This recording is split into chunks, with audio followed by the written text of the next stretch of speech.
All right, welcome back to the Rise with Anita podcast. On today's episode, I have the honor of welcoming Dr. Tyler Panzner, a doctor, teacher, and healer whose work is transforming the way we understand health and human potential. Dr. Tyler is known for bridging the gap between modern medicine and holistic healing. Through his integrative approach, he helps people identify the root cause of the imbalance and create sustainable change in their bodies and lives. His work is grounded in science, yet deeply attuned to emotional and energetic layers that influence the true well-being. With a background in functional medicine and a passion for personal growth, Dr. Tyler has guided countless individuals to reconnect with their bodies, regulate their nervous systems, and step into greater alignment with who they are meant to be. In our conversation today, we will be exploring what it really means to heal, not just physically, but mentally and spiritually, and how we can cultivate more vitality, clarity, and purpose with our everyday lives. So please join me in welcoming Dr. Tyler on the Arise with Anita podcast. I'm so excited to have you here. Yeah, thank you so much for having me. And it's funny, I'll give everyone a quick backstory, right? So we met at a networking event last year. We said we were going to do This this. year. No, I'm saying, oh yeah, sorry, earlier this year. God, yeah, you're right. So earlier in the spring, but so we met, we said we were going to do the podcast. Then we ran into each other like a week or so ago at another conference.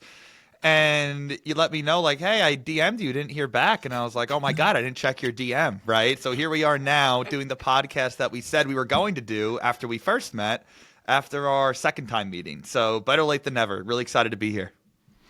You know what? All in divine timing. Yeah. So it's exciting. I'm so excited to have you here.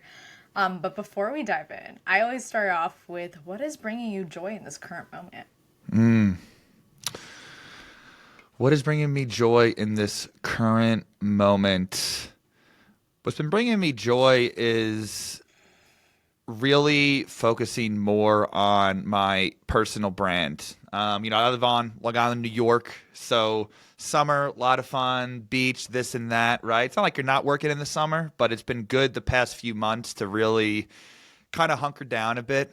I like the seasons, and I don't love the long New York winters, but the one positive of that is kind of having like an off season where most of the stuff I like doing is like outside at the beach and stuff. So it's been really good to kind of not having much of that temptation, right? And it's interesting realizing, right, when you're really, having a chill weekend and working throughout the weekend, there's a lot of time on the weekends, right? That if you're doing other things, right, you don't get to capitalize on. So it's been bringing me joy to kind of hunker down a bit and keep that consistent flow, because sometimes if I'm out doing stuff for a whole weekend, 2 days goes by, you're spending half a Monday trying to pick up where you left off, right? Rather than kind of just staying in the groove. Beautiful answer. So it's basically rebuilding momentum for you right now. Exactly. I'm one of those people, I could focus very deeply, but I can be prone to be easily distracted with things. So it's not even like working 12-hour days, Saturday and Sundays, right? But even just doing a couple of hours of work on Saturday, do some laundry, a couple hours of work on Sunday, and then hang out and chill a bit, right? But for me, I noticed having the consistent where I'm doing some sort of work each day to kind of stay in it mentally, right? Like you mentioned, to kind of keep that momentum going. Beautiful answer. And I love that for once it's a little different. Yeah. A lot of times it's about that taking the moment to slow down. And for you, it's kind of like balancing the moment of slowing down with being not paused.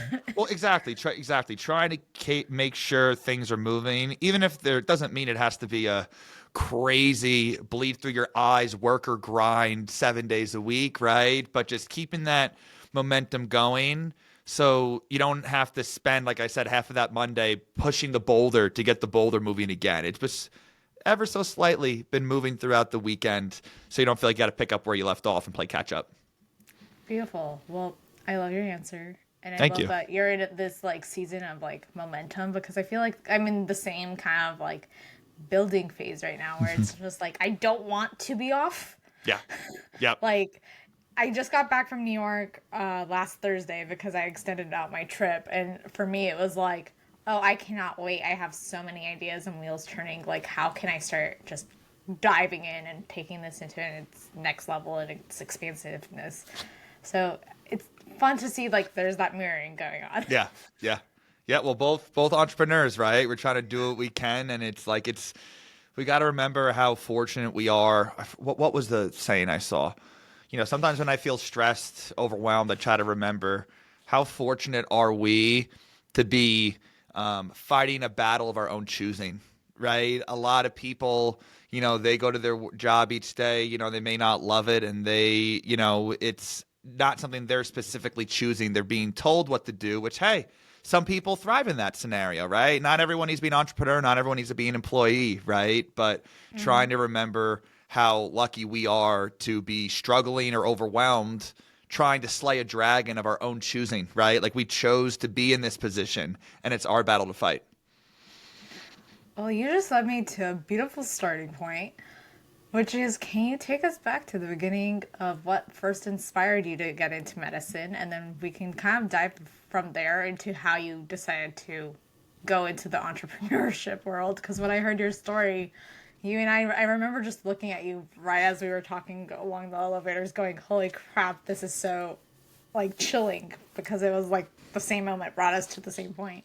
Yeah, so I always loved science. I always love asking why with things, trying to figure out what I wanted to do for college. Ironically enough, I didn't want to be working directly with people. I didn't want to be a regular medical doctor. I didn't want people yelling at me for not getting their medications right or this or that. But I really loved cells and the microbiology side of things. So my major was in cell molecular biology. So it wasn't so much getting prepped for medical school, but halfway through college, trying to figure out what I wanted to do, I always loved supplements. I always loved how if I wanted to jack myself up a bit before the gym, or if I wanted to give myself some more dopamine before I went out with friends, there's supplements that I could take that within 10, 20, 30 minutes, it literally changes how I experience reality. It'll give me a better mood, more focus, or could calm myself down. So the fact that I could change my own reality at will with natural things to put in my body always really, really fascinated me. So long story short, ended up discovering what pharmacology was. So that's the study of how substances affect the human body, whether it's drugs, medications, natural supplements, even mindset. That affects how our cells behave too. And ended up doing a PhD in pharmacology right out of undergrad, and did some work with the brain, depression research, multiple sclerosis research. Ended up doing my thesis work on breast cancer metastasis, so cancer biology background as well.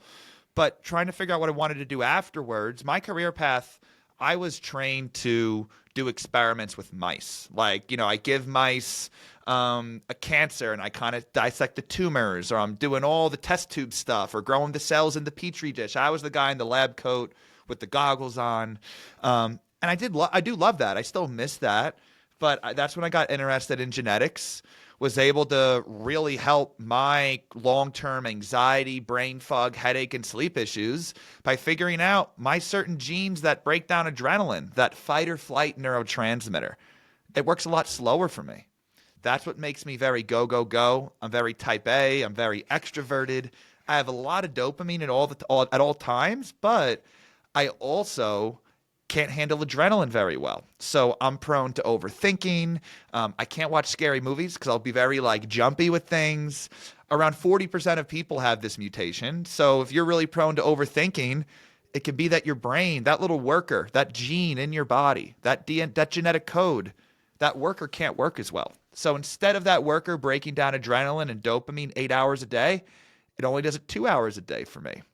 So ended up working for a company that did genetic testing, but that's when I started doing my own personal brand and just educating people around supplements, educating people, starting to work with people one-on-one with genetics to help other people just how I help myself.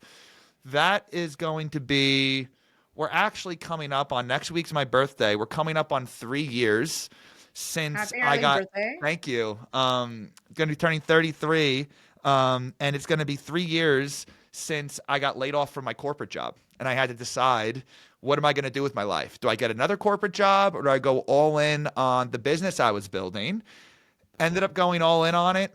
and best decision I ever made. Here we are now. I've worked with over 800 people at this point. We could talk more about the science, but I'm really specializing in your genetics.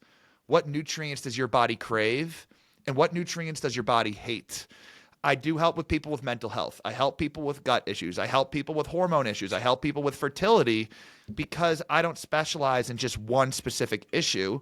I help figure out what nutrients your cells do and don't need so they can be healthy. And happy cells make happy, healthy people. So that kind of brings us to where we are now. And it's been an absolutely wild, wild ride. Can't believe it's been almost 3 years to date now. I still cannot believe the timeliness of when you told me your story, because I was fresh. Gosh, I want to say I was already laid off 3.5, 4 weeks, something like that. What, this was when we first met? When we first met. Yeah, I remember. And Yeah. I was just like, oh, I'm just going to go all in, whatever. And the irony of that was the fact that you had gotten laid off at 30. And that was the lovely age that I got my first layoff experience. Yep. And I was just like, ew, who would go back to corporate after experiencing that? And the reason I'm still like in awe is just because how many times do we think, like, when you're in that moment of like pre-layoff, like, I can't actually do it, or I can't take this thing into my own little call it like movement. But when you finally have that like space to actually get out of the corporate, I don't want to call it binding, but like out of that environment, you end up realizing, oh, maybe there was more of a world of potential for me. So I think that there was such a beauty in the way that we connected over that, because I remember just looking at each other like, oh, wait, our stories are identical, almost to a T, especially with how we met Craig in the middle of that. Yep. And so I was just like, there's something very special here. And the more I like started following along your content, and the more I realized how you're helping people, I was just like, wow, he's incredible. Because for me, I've been, I don't want to call it like medically averse to like normal medicine, but I have a little bit of that like aversion of like. Well, I mean, let's just call it how it is. A lot of people, especially after the pandemic, right? A lot of people are waking up, right? And that's coming from someone that I was trained not as a medical doctor, but as a PhD scientist, right? Like I study, like I'm an expert in how medications affect the human body and how to research them, right? And it's I don't go so far as saying, we need to just get rid of big pharma entirely. Listen, I personally think, in my expert opinion, I think a lot of these medications we use are very overutilized, but some people still need antidepressants. Some people still need these anxiety medications or these blood pressure medications. But I believe for a large proportion of them, the right natural things, the right lifestyle changes, right? So I'm totally with you, and you don't even have to be too tongue-in-cheek about it nowadays. There's so many people now are very vocal, but I like to tell people, listen, if we didn't have big pharma right now, you would die from a scraped knee because we don't have antibiotics, right? So it's like, as much as I left the conventional side because I don't agree with a lot of it, there's still a lot of deep wisdom there that we need to marry in the right context, right? So I'm totally with you there. I like to tell people, if you're trying to be the healthiest you can be, conventional medicine isn't built for that. Conventional medicine is to keep the very, very, very sick and dying people alive another day or alive another week. And guess what? If that's what you're looking for, don't come to me, right? If you're in a car accident, or if you're like bleeding out, or if you have a real true medical emergency, I'm not the doctor you want to go and work with. So it's time and place for different healthcare professionals. But yeah, I think there's less and less people that they're all in on just conventional medicine and their regular doctor because they kind of just are sick and tired of being sick and tired. Oh yeah, so I got very into getting your labs done this year. And at the beginning of this year, I was finding myself in a place of burnout, but like from a physical standpoint, not just like whatever was mentally going on with work at that point. And I had done labs and they were like, girl, you need to get yourself to a doctor. You need some iron infusions. What's that? Or you're like a hair away from basically needing a blood transfusion. And I was like, Wow. what? And they were just like, do you realize your ferritin levels are at I think it was like an 8 or a 7. 8. Okay. Yeah, that's It low. was like, Yeah. it was low. And they were just like, how are you not, like, how do you operate? And I was just like, I don't know. Like, I just Now, didn't, 'cause- let me ask you this, if you don't mind me asking. Were you taking any natural supplements? Okay. I asked that because, one of the main, I guess, niches you could say that I cover is really educating around unknown side effects around natural supplements. So, like, for example, supplements like resveratrol or curcumin or apigenin. These are supplements that are all over the place now, but they're marketed for inflammation or they're marketed for biohacking, but they also could pull iron out of your body. So I figured I would ask because a lot of people I work with, they'll have these iron issues and it's the natural supplements that they're taking. And it doesn't say that on the bottles. That's why I figured I would ask. But so what'd you end up, No. did you have a lot of red meat or like what'd you end up doing to try and resolve that? If you mind sharing, since we're on the topic. Yeah. I don't mind. I don't want to put you on the spot. I don't mind. We're being vulnerable here, I guess Yeah. you could say. So I actually went the route of, because of how low it was, and I was eating red meat pretty consistently, like twice, maybe 3 times a week, if that. And so I went the route of like, okay, let's go for the infusion because that's the quickest way to just get it up to where it needs to be. Lo and behold, I found myself in the same position like a month ago. But I recognized the symptoms early on. So I did my blood work.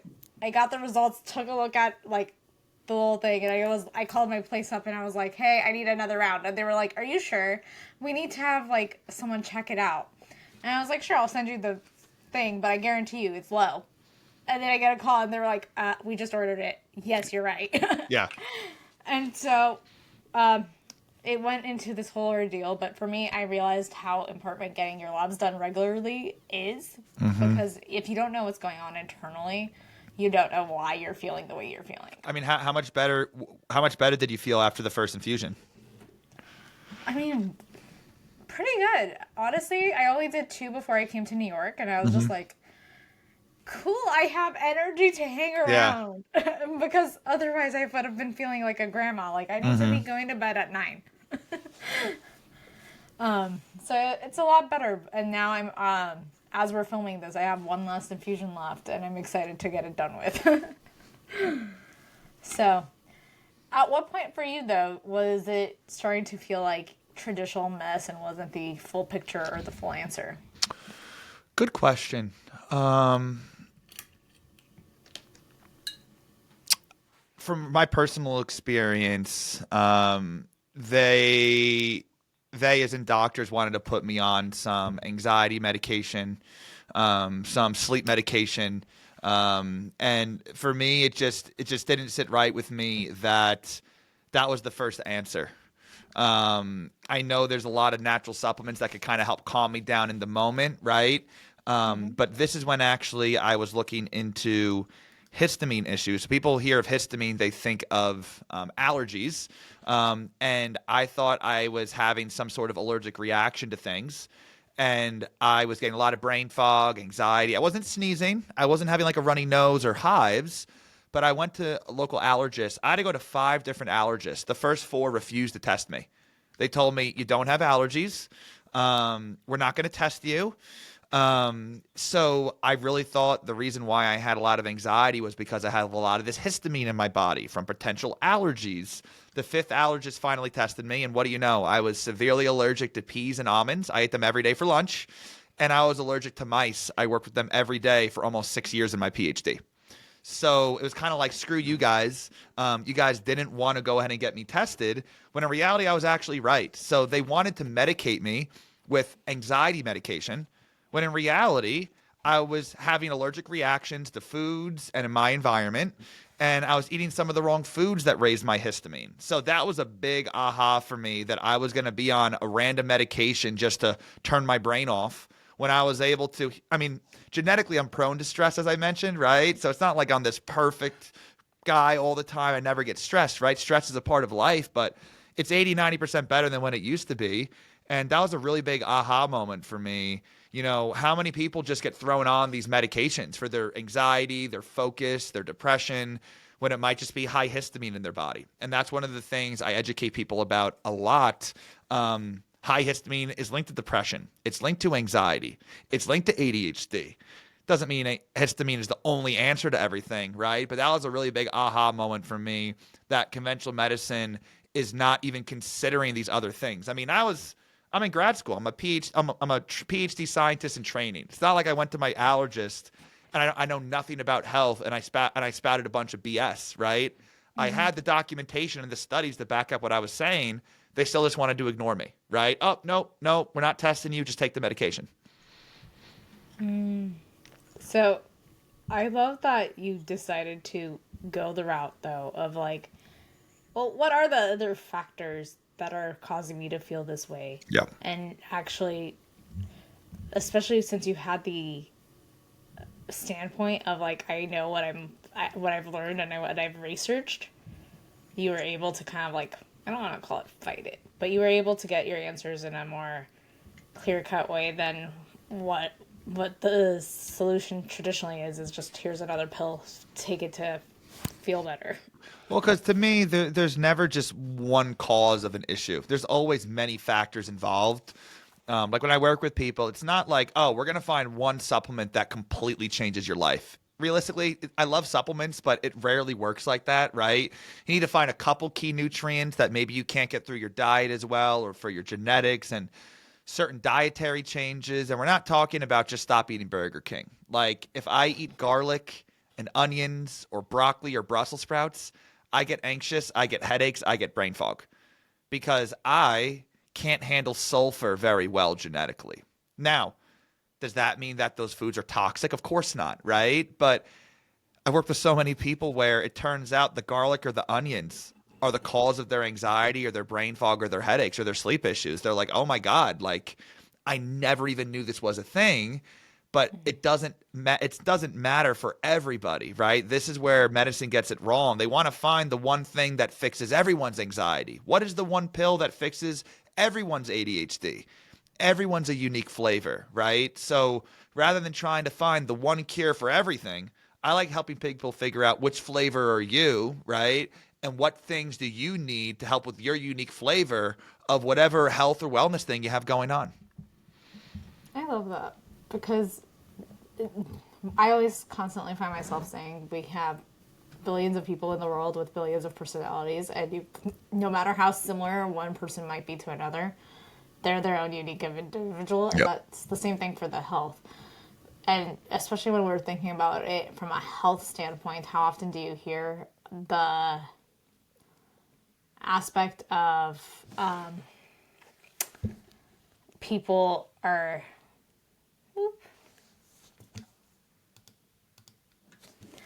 How often do you hear...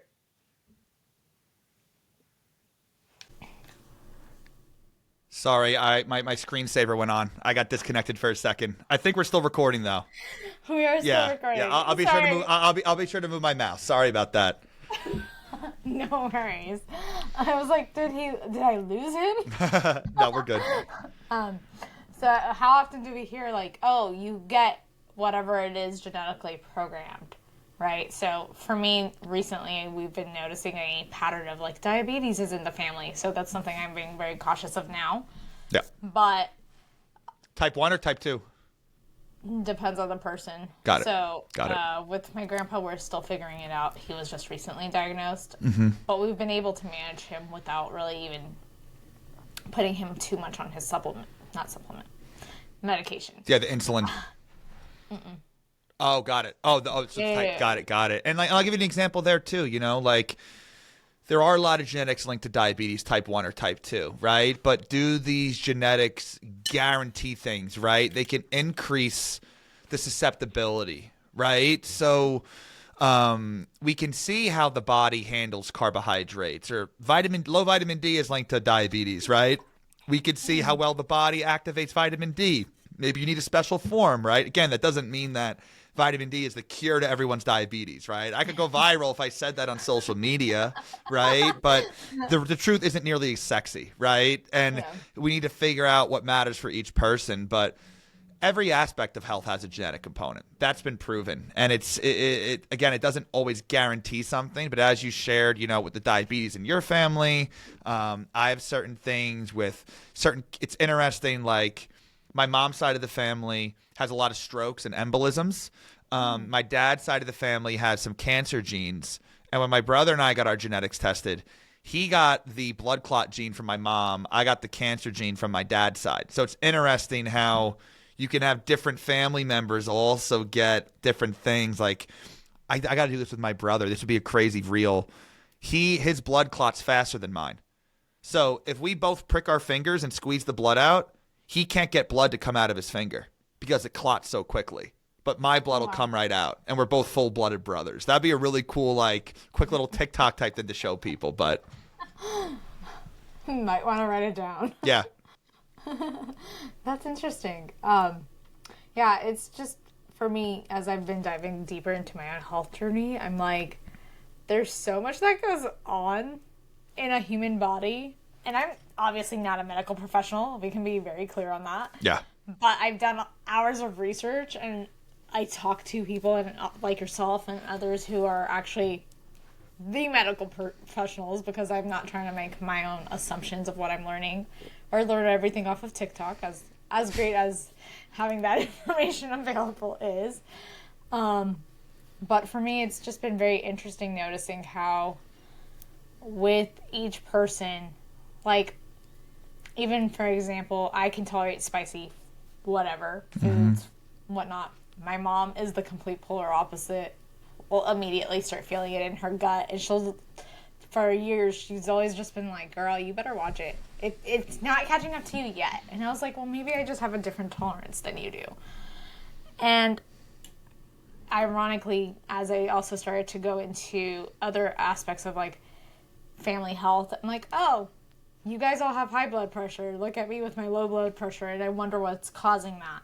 And then you do the research of like talking with family members, and you realize, oh, it stems from this person, or kind of like the genetics aspect of it. And so it's been a very interesting kind of whirlwind for me of like, as you get older, seeing what you can control and seeing some of the things that might be just, I don't want to call it passed down, but they're in your system. Yeah. Well, I mean, here's the thing. You could have, like, even for blood pressure, some people are more sensitive to salt, where higher salt diets, their blood pressure goes up. Some people have a harder time absorbing potassium. That can help regulate blood pressure. Some people's blood vessels are more rigid overall. So that's just 3 flavors, right? But then we also have stress, of course, right? So it's like, hey, what also runs in households? Maybe not just your genetics. Maybe it's stressful there too, right? And everyone's walking on eggshells. Everyone's at each other's throats, right? So as much as I'm vocal around genetics, right, it's just one layer of the pie, right? And you could have someone with great genetics without any diabetes risk factors, but if they eat way too many carbohydrates and don't move their body, they could still end up with diabetes. You could have someone without a lot of genetics for high blood pressure, but if they're stressed out all the time from their friends, family, or work, they can still have high blood pressure and still be prescribed the medication, even though the genes don't lead to that. Yeah. So what did the actual transition look like for you, going from conventional approaches to integrating more of the holistic and energetic part of it? Yeah, I'm not a medical doctor, so it's not like I was practicing medicine, It's not like I was working with people one way and then switched. I went from being in a lab with, my colleagues. I never really worked with people one-on-one, right? So it initially started working with friends and family. This is even during grad school. So way before I had an actual business, just doing it for free for friends and family, to learn more, to connect the dots and help people out. But after helping out some friends and family members, and I started working with people one-on-one through Instagram and, charging them a little bit of money, I was a little nervous. I was like, all right, well, my mom will always tell me I help her feel better, right? But like, once someone I don't know that pay to have a little money on the line, right? Are they really going to feel better, right? So it was one of those things I kind of had to hold my breath and figure it out, right? But it was different at first. The first few consults, I was so nervous and scared. Am I saying too much, this or that? But just really listening to that feedback and having those first clients just really saying they're feeling a lot better on these things time and time and time again really just made me realize, wow, this type of work really is needed. And this was even before TikTok really blew up. Nowadays with TikTok and all the AI content and everything, there is so much crap out there that's just trying to shove a supplement down your throat. TikTok, I don't really use TikTok often, but when I do go on it once in a while, it's just all TikTok shop, just people shoving supplements in your face. They have no idea what these supplements do, how they could help you or how they could hurt you. It's just all trying to push the supplements in your face. Mm-hmm. So you were starting to start on a fiery note about supplementation earlier and how we don't always need as many supplements. So why don't you go ahead and just touch on what your actual true thoughts about the over-supplementation that you're seeing in our world right now is? Oh, yeah, it's rampant. And, I think anyone that's been on that self-improvement game or been doing supplementation, holistic health, I feel like everyone goes through that chapter where they think more supplements are better. I had that myself. This was early in my PhD. I was taking 2 or 3 handfuls of supplements every morning.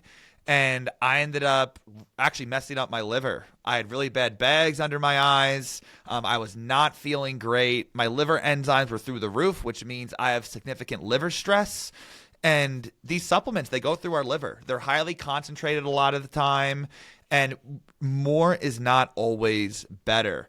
Nowadays on social media, when all you hear are the benefits around every last supplement, you want to take all of them. But every supplement does many things in the human body. So you may take a supplement for your brain health, and then you take another supplement for your joint health. But what if that brain health supplement also helps your joints? You don't actually need a whole separate joint health supplement, right? But when you look at a bottle for a supplement, it will never, ever, ever have every benefit. There's supplements do so many things, right? So if you look at the bottle, oh, mood support, I'll take that. You look at this bottle, oh, gut support, I'll take that too. Oh, I'll take a joint support, this, that. It's all designed to make you want to buy more supplements, when in reality, there could be a lot of redundant supplements that do the same thing, or even worse, supplements that interact negatively. So I mentioned some of those supplements that could lower iron in your body. I've had people come to me taking 4 or 5 different supplements that all lower iron in the body. But they have no idea. Their doctor or coach may have even put them on those supplements for other reasons. So you think you're taking supplements for brain health, for inflammation support, for, let's just say, hair regrowth, and I don't know, maybe for sleep. But in reality, all 4 of those also lower iron in your body. So no wonder why you're anemic. No wonder why you're exhausted, because the same supplements that have all these benefits are the same things that are making you feel worse. Because you need to remember this, Anita. There's no requirement for understanding supplements to make them, to talk about them on social media, to recommend them as a healthcare professional, to recommend them as a coach. For how often people in the holistic space make fun of big pharma because it's so shady, at least pharma's regulated, right? It is the absolute wild west with the natural supplement space. And that's exactly why I'm on a mission to help people understand it, because there's no national body like the FDA, right, to monitor these supplements. You look at any supplement, it says this has not been approved or supported by the FDA, these claims, because there's no real oversight. Very interesting perspective. And now you have me really questioning how many of those supplements that we actually do need or don't need. Well, and it's not so much that there's not a supplement that no one needs, right? It's more so just figuring out what you need for your joint health may not be what I need for mine. Or maybe you want a joint health supplement that also helps your mood a little bit. Maybe I want a joint health supplement that also helps with my hormones a little bit, right? So it's almost like, think of it like Build-A-Bear, right? Build-A-Bear Workshop, right? Where you want to pick the right supplement that checks as many boxes for you, that That's doesn't possible. clash with anything around your body. I've worked with people taking literally 50, 60 different supplements, and they feel light years better on 5 to 7 personalized ones for them versus the Right. 60 they were taking. Because it's more is Right. not always better. You want to make sure you're checking the right boxes.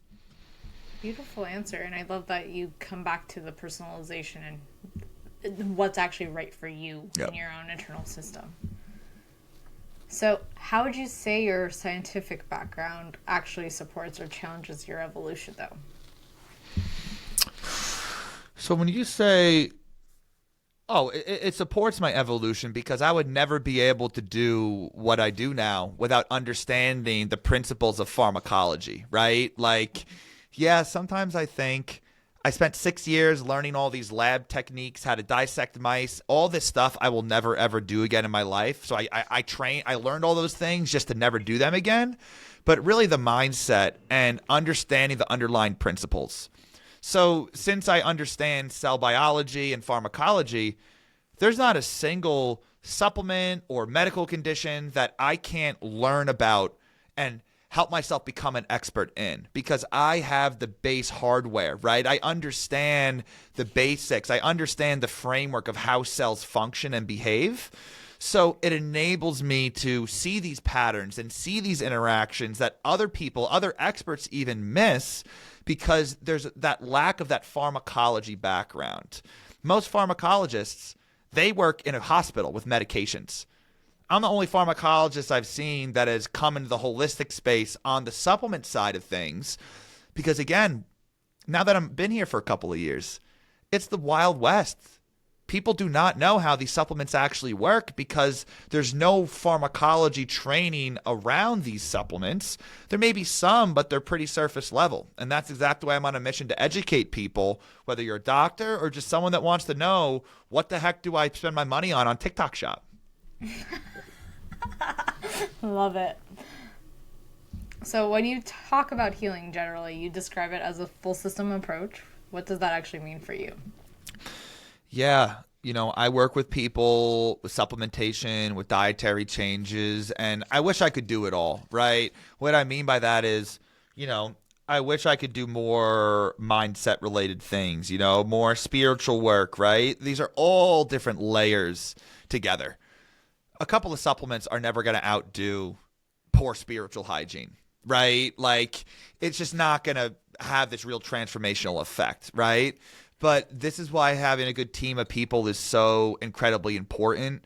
And I think that a lot of people just want that quick fix. They want the quick pill, right? To have these things work. But again, the supplements can definitely be life changing. But if you really want these changes to be sustained, you need to make sure you're moving your body. You need to make sure you're practicing mindfulness. And just, I think it pays a lot of value for people to really try to inspect your upbringing, your childhood, to understand why certain things make you tick, why you are how you are. All these things connect back to childhood. What were your caregivers like?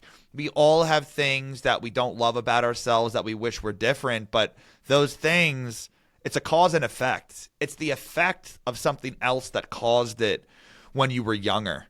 And it can be difficult sometimes, especially if you have parents that could be a bit emotionally immature, that may not want to talk about things in your childhood that weren't great, right? Some parents, they don't want to hear that, right? They may take that as a 100%. personal attack, right? But really try to deconstruct and understand. I mean, there's a lot of work, like people like Gabor-Mate, like more psychologists that can really help, if someone struggles with overworking and working all the time and not resting, that's usually something tied to childhood. If someone has chronic low self-esteem and they're constantly worried about some this or that, usually something connected to the upbringing, right? So I'm not a psychologist, I'm not a social worker. I love all of these things. I practice these things with myself. My wife and I do. Close friends, I try to help my friends with this stuff, but I want to stay in my lane too, right? So I've had people that are going to therapy or they have a mindset coach and they've gotten improvements. But once we get them the right nutrients their cells need, then they can improve even more. So they may hit a plateau, right, with certain coaches or personal development. We give the right nutrients, and then, wow, they're able to improve even more because now the cells really have the right nutrients. And again, the supplements can help, but if you don't have these other practices, right, taking one supplement each day isn't going to completely revolutionize who you are as a person. I wish it was that easy. I love the fact that you brought it to kind of having a team. Because what I've found in my own life, and I'm sure you have as well, is like we can't do everything alone. No. So we need that right mentorship. We need that right spiritual advisor, or if it's a pastor or whatever form that looks like for you. Yep. You need that. And right exactly, those forms are different for different people, right? And there's no one set thing, but I think absolutely some level of mental work, some level of spiritual work, right? Whether that is meditation or breath work, or you want to go do a crazy mushroom retreat in Mexico, right? Whatever you want to do, right? There's no one set thing for everyone, but I do think you have the physical side, moving your body, the right nutrients, food, supplements, the mental side, and then the spiritual, emotional side. I mean, human connection is incredibly important as well. Especially nowadays, we're all linked to our phones. There's a lot less human interaction. Like, let me tell you this. So Halloween just happened last week, and went to my parents to pass out candy. Our block used to be the block to be. Like hundreds of kids would go there when I was a kid. We got 10 trick-or-treaters the whole night. Like, it just makes me sad about how many kids nowadays are just losing that interaction with their peers, right? That social connection. Just one of many examples, right, on how our world is changing more towards being more isolated, pandemic or not, right? With all the AI, the screens, the iPads, it's scary. You're absolutely right. I find that this is not a diss to the younger generation, but I think there's a beauty in when we grew up, because we were in that kind of like hybrid balance of we were on the come up, we understood the tech, but we still had a lot of that human to human connection and that ability to actually connect. And what I've noticed in the younger generation is the connection in person isn't as, I don't want to call it valuable because it is, but like it's not as prioritized for them. Yes. Yeah. And it's like one of the main metrics I like to give. So you're 30? Yeah, so one of the metrics I like to give, so you're the same age as my younger brother, and like one of the main metrics I like to give people, at least for me being 33, Instagram became a thing right as I entered college. So you were, probably like a sophomore in high school, right? Which is still, but just even for me thinking about it, I didn't get any Instagram. It didn't exist until I finished high school. Now we also need to think about, well, when did Instagram switch? Like, I don't know about you, but like on my personal Instagram or all my friends on Instagram, like my personal friends, no one really posts updates really anymore. It's like now everyone just scrolls and buys things. It's so commercialized now. And that happened the past several years, right? So I couldn't even imagine growing up in high school or middle school or elementary school where now you're exposed at that young of an age to these apps that are all gamified, farming you for your attention, right? Like YouTube, we have to go and search out what we want, but now it just throws the stuff right at us, right? It's literally farming people's attention, right? So I like to think of that metric like I didn't get any Instagram. I mean, I had MySpace, right? Then Facebook, but it was different. It was different. It didn't have that heavy product selling, like all this business stuff, all comment whatever. Hey, I do it, right? I have a business, right? So I do these comment DNA to learn more about whatever. Here's my free thing, right? Hey, it's not an evil thing across the board, right? That's how business is now. But yeah, just thinking about that difference now, right? Like being exposed to this highly commercialized form or weaponized form of social media nowadays. I don't have kids yet, but it really makes you think, like, what's it like to raise a kid, in today's world? Absolutely. That's something I'm not near having kids, thankfully, But as I've observed, I'm always just like, well, how do you balance it?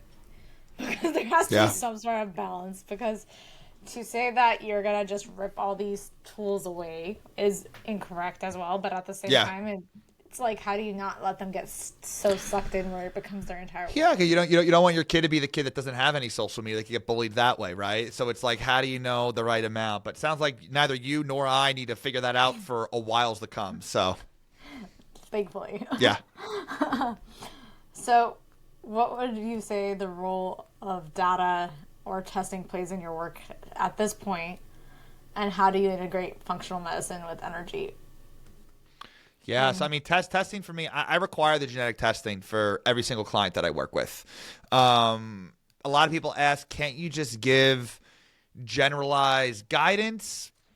Sure, I guess, but for me, it just helps cut right to the chase so much better, right? I do blood work as well with my clients, and I don't specifically practice, like I'm not a functional medicine practitioner per se, right? But I need to be, I'm not a medical doctor, right? I'm not the replacement for one, right? However, giving people this framework, this blueprint around their body, so if they do go to a functional medicine expert, right? Or I'll collaborate. Hey, I have a functional medicine doctor that wants to collaborate with you to help understand my health better, right? And I could give my expertise on the supplements because their functional medicine doctor may say, hey, you need this supplement. And I will let them know, hey, that is not the right supplement. Here's why, based on their unique body. So I don't work with anyone without understanding their genetics just because I see that it just costs so much more time and money just guessing around for these different things. And regarding, the energetic side of things, again, it's like I wish I could incorporate all of these layers. I do see a future where I have other experts underneath me where, hey, you see me for the supplements, the genetic stuff, and then, hey, you can work with our mental health coach around that angle, right? So again, currently, I just don't want to overstep, even though I love that stuff, right? But I do see a future, not just for my practice, but for health in general, where you have that team of different experts that can all layer on their expertise for their patients and clients. Okay, well, I love this because, again, it's all about bringing yourself into knowing what's really going on with you. When you say genetic testing, then, how is that exactly done? Yeah, so, Is so it's a it cheek like a swab. swab? Yeah, so swab it right in, send it right back. I test for over 200 million different genetic mutations. So AI is involved to help analyze some things, but what makes my approach unique is I hand make my reports. So I spend some time finding the highlight reel, the most important things for Anita, because you don't want to read a 400-page report, right? How do you know the most important things? And that's a real issue with the genetic space. People say, oh, our report's 100 pages, you should use us. Another company will say, our report is 200 pages, more data, you should use us. But from what I've realized, more information is not better if you're not an expert on genetics. You're just more confused. You have more options to do. How in God's green earth do you know what the best top 5 things are for you, right? So that's why, even though technology and AI helps a lot with my analysis, I still spend some time adding that human touch. So it's not one of those things where I'm this massive scalable business yet, right? But I'm just really trying to reverse engineer what really works for people and then figuring out trying to scale that later rather than just trying to ship out 1,000 kits a month for $200 each or something, right? And then people, they get some information, then they're more confused. I mean, I have people come to me with all these pages and sheets and this and that from all these different genetic tests. They're so confused because it's so overwhelming for people. Yeah, very true. So going back to supplementation one last time, what do you think is actually being overdone?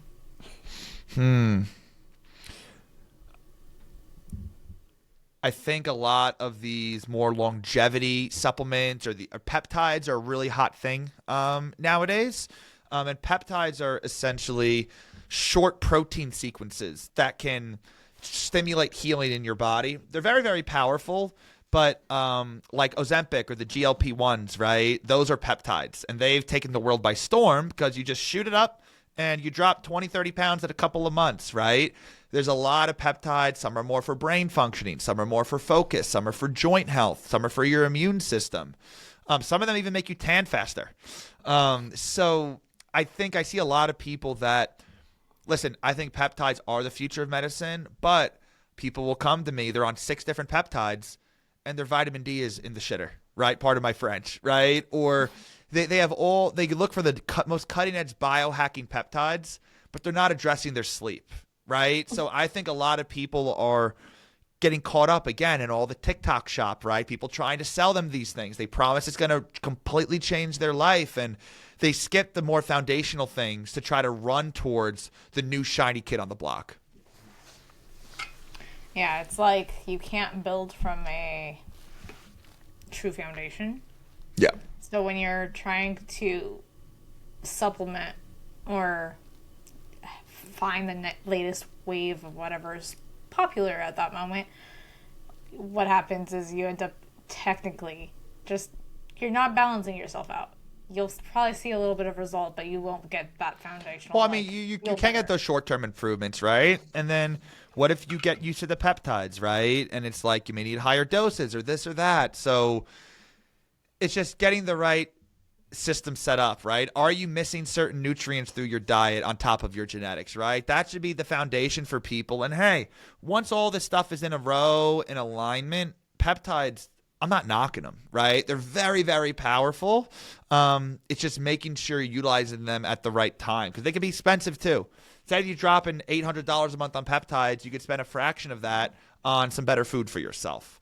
Doesn't mean some people don't do it the right way, but yeah, a lot of people I see jumping right for the new thing on the block, the new thing that's going to melt body fat off of your body. They can do that, but it's at what cost? We also don't know the safety of these things long term as well. Yeah, very true. And then, I don't know, for me, there's something about always sticking with the foundational principles of like how you eat, how you exercise and movement and all that, and then adding the layers of whatever else you want to add into it, but like starting off from just making sure you're actually having a good basis of like how are you eating enough. So my next question for you is, if someone wants to take a more intentional approach, where should they start? What are the more misunderstood areas of when it comes to personalized medicine? Yeah, genetic testing is very rigorously proven, right? Trying to be unbiased here, but hey, I'm in the genetic space. I think that is a great starting point for people, and that's also assuming you're not eating a bunch of processed food all the time, right? Most of the people I work with, they're eating healthy foods. They limit their stress. They try to sleep good each night, get 8 hours of sleep, but they're still not feeling great because the sad reality is the world we live in today, we're exposed to so much more toxins than ever before. And I truly believe every person needs to be supplementing because A, our food isn't as nutritious as it used to be, so we don't ingest as much, but also we burn through the nutrients quicker because we're always having to fight off all these toxins with the air we breathe, the pollution, the pesticides, all these different things. So blood work is a really great starting point. There are companies like Function Health that can give more comprehensive testing because if you go to your regular doctor, they're going to test they're not even going to test vitamin D for you unless you ask and pay for it out of pocket. So I think a good batch of blood work is a great starting point. Genetic testing is great as well. But again, if you're not even getting the foundational things and if you don't have a consistent sleep schedule, if you're eating a bunch of processed garbage, yeah, could some genetic stuff help improve how you feel? Yeah, but again, you're going to be kind of putting a Band-Aid on a bullet wound, right? You want to get those foundational things set up. Beautiful answer. And yeah, for me, I started off with a company called Joy because I wanted that whole functional lab that went intricately into everything because I was just like, I don't understand what's going on. Yep. And the only thing I know is traditional insurance will not be covering yep. the full picture of what's going on. And your doctor will be saying that it's, quote, not medically necessary to get this tested, right? Like, just because you're not about to die doesn't mean it's not, well, they say medically, right? See that keyword medical, right? Are you about to die if you don't get this done? No. But are you suffering each and every day by not getting it checked? Absolutely. And that's the difference, right? The things I help people with aren't necessarily life-threatening, but they're absolutely life-impacting. And a lot of times people think just because it's not life-threatening that it's not a big deal, right? But I just feel like there's so many people, like even people as long as they're late 20s, early 30s, they're told by their doctor that being more tired, aches and pains is just a part of getting older. I think that's a bunch of crap, honestly. Yeah, maybe at your 40s, 50s, 60s, yeah, you're really starting to age, but the hormone issues and stuff, it's not just a part of getting older when you're 20 or 30 years old. Those are the best years of your life. I mean, I'm turning 33 next week, but I'm excited for 43. I think my health is going to be even better then, right? But it's being told that, oh, getting more tired, it's part of your early 30s. No, it's just a sign that you're not fueling your body properly or you're being exposed to the wrong things. Amazing and accurate. So accurate. So you've already kind of touched on this, but what's your actual vision for what it would look like for the future of medicine to really be what you think would be a all-comprehensive approach to medicine? Yeah, so this is something called multi-omics, and I think this is the future. So genetics or genomics, that's what I'm an expert in. That's your genetic code. There are a lot of other omics, they're called. So we can see something called transcriptomics. How much of the genes are you making? We can see how much proteins you're making. Trying to get too nerdy here. But basically, what I do is just one layer of personalized medicine. Now, genetics have been around the longest, so we have the most data on them. Or microbiomics. So you can see the microbiome, your gut bacteria. What's their DNA looking like? That can affect how your body handles things. So you see there's all these different layers, right? Like chapters of a book. I think the future of medicine is going to be layering all these on top of each other. So you're not just going to have one company for this type of test, one company for that type of test. They're all going to be layered all in together. And there's going to be a lot of AI crunching all the numbers, looking at all the patterns, doing a lot of the heavy lifting. And you could just see the full spreadsheet, right? You thought that blood panel was one thing, right? It's going to be so much more in depth. And of course, we're going to have doctors that are experts in this. But I think without a doubt, that's the future where it's at. And it's going to be leveraging a lot of the AI to help analyze some of these things, pick up on some of these patterns to help free up time for some of these healthcare professionals as well. Because as much as, I say I don't like a lot about conventional medicine, I always tell people, you can't blame the doctors. You got to blame the system. Most of these doctors Absolutely. are trying to do their best. They only have 10, 15 minutes to work with one of their patients. I have an hour-long call with every one of my clients, then half-hour follow-ups, and I'm able to do that, right? But again, I'm not in the medical system. I don't utilize insurance, right? So how much can you really get done in a 15-minute consult with someone? Exactly. Beautiful answer.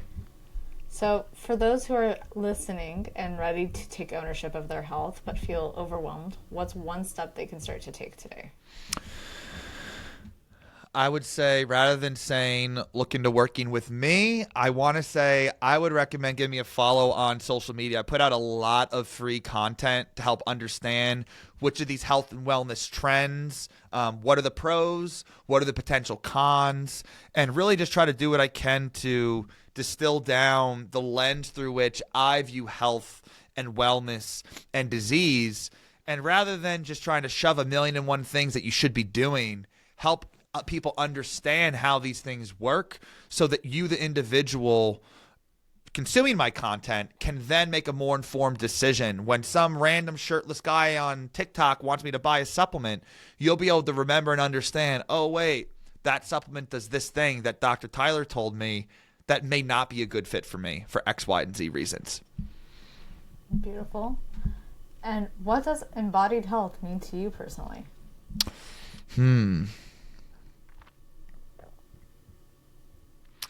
I mean, this may be cliche, but I think embodied health simply means embodying all the things, the routines, the rituals that are required for your body to feel its best. Whether that's you waking up and doing a cold shower in the morning, or waking up and watching the sunrise, or every morning after the gym you do a breath work routine. I think it's really embodying all these different things that you should be doing to help keep your body more regulated, that sometimes when you feel rushed, you may just decide, oh, screw it, I don't need that. When in reality, when you feel rushed and say screw it, that's actually when you probably should be doing it the most. That was a beautiful reminder for me too. Let me just be very transparent here. What's something you're currently learning or integrating into your own life? Yeah, so one thing I've been learning a lot about is pharmacogenetics. So I mentioned that multi-omic stuff.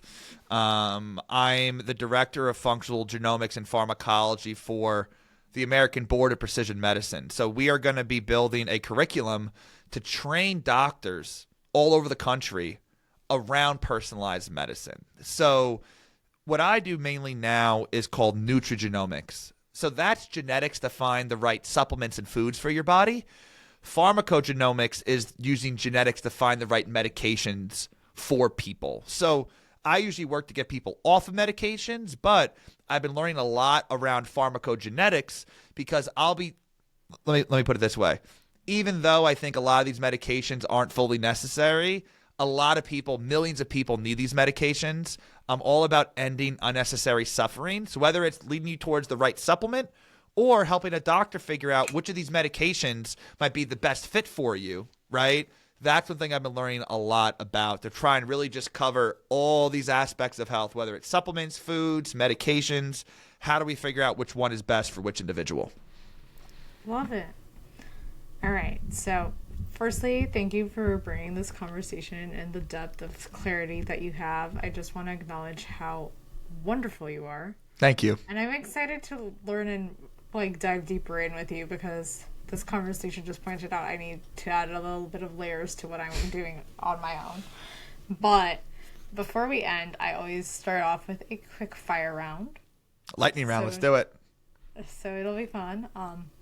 Starting off, coffee, tea, or green juice in the morning for you? Definitely not coffee. I don't do well with caffeine. I break that down very slow genetically. I would probably say tea, but not green tea. Green tea has something called EGCG in it. It's a polyphenol. It's very healthy, but what else does it do? It also can pull iron out of the body. But I don't like that because do you drink a lot of green tea? I don't. But okay, I was gonna say okay. I was just like, wow. So that could be a dot you could connect, right? I've had people that have a lot of green tea connect that dot for their iron issues, but I would probably, it also can slow down how you break down adrenaline. I told you I'm already not good at that, right? So green tea, even if there's no caffeine, I feel more revved up and anxious, so I don't like that. I probably have to pick tea, and I think I'd do something like a black tea probably, or a chamomile tea over the greens. I have a lot of vegetables throughout the day, so I'm going with the tea. Okay, so what's your favorite morning ritual?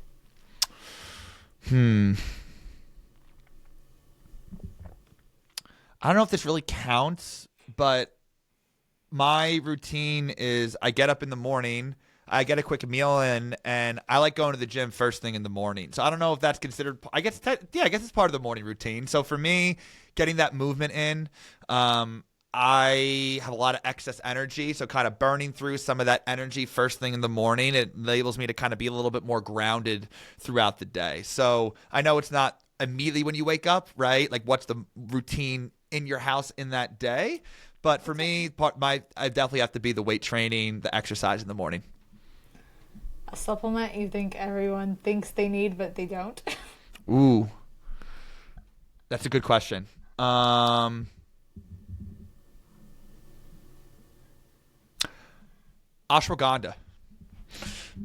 Ashwagandha has gotten a lot of hype on cortisol lowering effects, how it could help with stress, which it does have data doing that. But I've seen this with a lot of people, whether it's people I've worked with or people on social media, people on Reddit. It also can really numb your emotions and make you feel very flat something called anhedonia, which is the inability to feel pleasure. So people will take it for a couple of days or weeks. They're more chill. But then over time, whether it's food, music, sex, all these things they don't really feel any excitement. So they're not stressed anymore, but they're also not really feeling any positive emotions. So that's one I've seen cause a lot of issues for people, whether it's mood-wise or thyroid-wise. It can rev up your thyroid as well.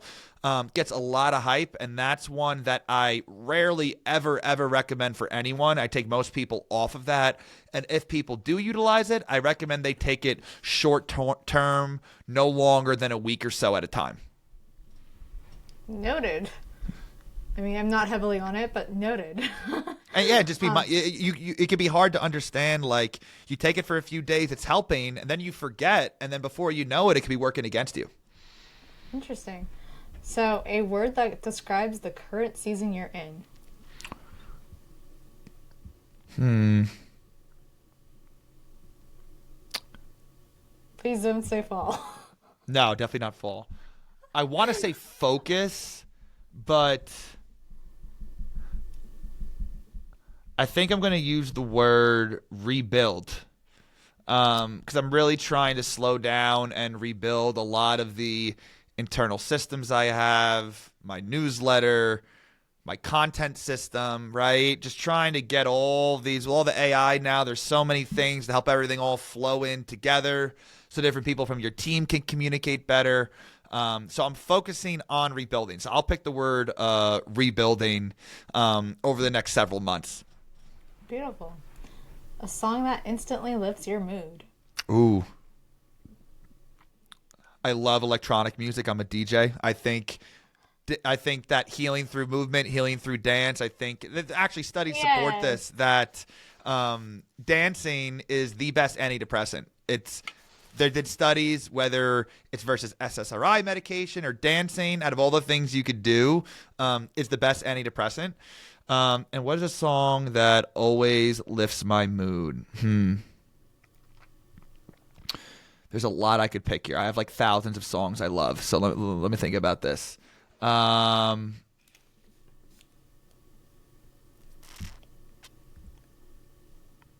feel on the spot now. Let me think. Sorry, I'm a big music head, so I have to. Yeah, no, I'm trying to think good about this one. Let me think. I would probably have to say the song "Tempest" by Pional. That's my wife's favorite song. So that always, it's a great song. It lifts me up, but the fact that it always lifts her up helps lift me up. Aw, that's so cute. Favorite movie? I'm not a big movie guy. I'd have to say Infinity War, the Marvel movie. Love superhero movies, so I'm going to go with Marvel Infinity War. That's fine. A book that changed your life or mindset? I think The 5-Hour Workweek by Tim Ferriss. Love it. Best advice you've ever received in a single sentence? This is the one usually most people have a hard time with. Yeah, the best advice.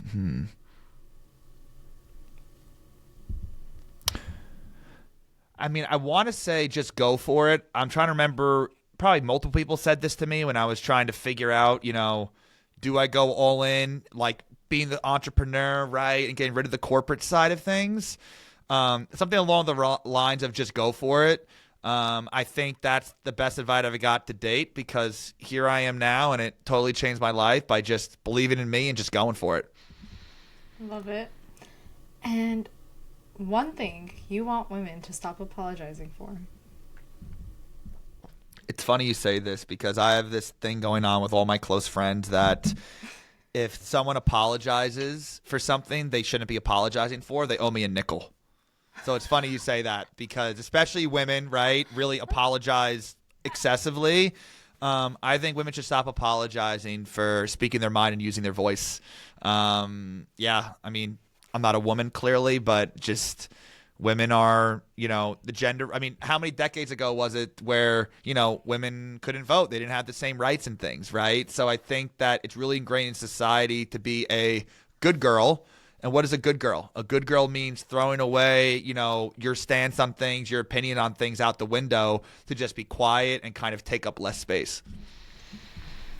Well, thank you for this conversation. I am just so honored that we were able to kind of flow together the way we did. And honestly, I just want to take a note of acknowledgement for you, because what you're doing and how you're transforming health is amazing.